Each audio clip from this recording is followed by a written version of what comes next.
Hello everyone. Welcome to the channel.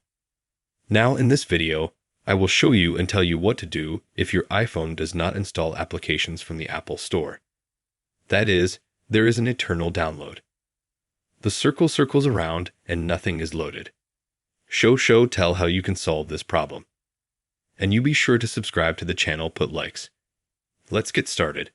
For example, I'll show you on my phone. Go to the Apple Store. And when you press get, you have this download and nothing happens. I mean, this download goes on and nothing is downloaded. How can you fix it? The first thing you need to do is to try to reboot your phone. For this, you need to press the volume plus button and the phone off button at the same time. Press it for 2 seconds. Then release it and pull the slider to the right. After the phone turns off, press the power button and turn it on again. If this method didn't work and you still can't download anything, what you need to do next is go to Settings. Scroll down here. Open General. Scroll down. Transfer or Reset iPhone. Then Reset.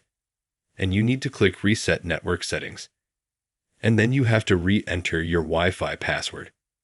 And then go to the Apple Store. And then click Download. And I think that should do it. You should be good to go. If you have any questions, you can write in the comments, and also write whether this method worked for you or not. I will read and reply to everyone. Thank you very much for watching. See you later. Give me your likes. Subscribe to the channel. Bye bye.